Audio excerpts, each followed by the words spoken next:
अंजनगाव सुर्जी नगर परिषदेच्या उपाध्यक्षपदाच्या निवडणुकीतून शहराच्या राजकारणाला नवी दिशा मिळाली असून सत्तेच्या अंतर्गत समीकरणांवर स्पष्ट शिक्कामोर्तब झाले आहे। चुरशीच्या आणि बहुपदरी राजकीय पार्श्वभूमी असलेल्या या लढतीत सौ प्रियंका शंकर मालठाणे यांनी निर्णायक आघाडी घेत उपाध्यक्षपद पटकावले।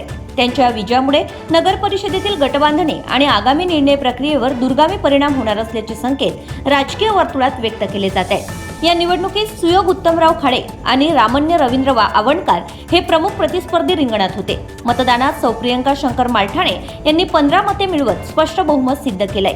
सुयोग खाडे यांना 11 मते तर रामन्य आवणकर यांना 3 मते मिळाली आहेत। या निकालातून नगर परिषदेतील बहुमताचा कल आणि सध्याची राजकीय दिशा स्पष्टपणे समोर आली आहे। राजकीय अभ्यासकांच्या मते ही निवडणूक केवळ उपाध्यक्ष पदापुरती मर्यादित नसून नगर परिषदेतील आगामी धोरणात्मक निर्णय विकास कामांची प्राधान्यक्रम यावर प्रभाव टाकणारी ठरणार आहे। विविध गटातील नगरसेवकांनी घेतलेल्या स्पष्ट भूमिकेमुळे शहर विकासाची संबंधित विषयांवर अधिक सुसंगत आणि निर्णायक निर्णय होण्याची शक्यता बळावली आहे। संपूर्ण निवडणूक प्रक्रिया शांततेत, नियम व कायद्याच्या चौकटीत पार पडली आहे। समसमान मते पडल्यास अध्यक्ष अथवा पीठासीन अधिकाऱ्यांचा निर्णायक मताधिकार वापरण्याची तरतूद असली तरी यावेळी स्पष्ट बहुमत मिळाल्याने तो प्रसंग उद्भवला नाही। निवडीनंतर सौ प्रियंका शंकर मालठाणे यांनी सर्व नगरसेवकांना विश्वासात घेऊन काम करण्याचा निर्धार व्यक्त केलाय।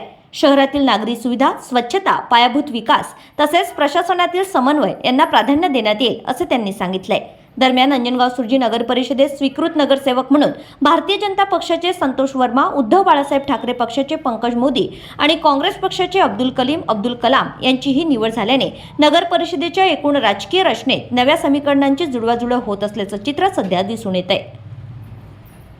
अंजनगाव सुर्जी नगर परिषदेच्या उपाध्यक्षपदाच्या निवडणुकीतून शहराच्या राजकारणाला नवी दिशा मिळाली असून सत्तेच्या अंतर्गत समीकरणांवर स्पष्ट शिक्कामोर्तब झाले आहे।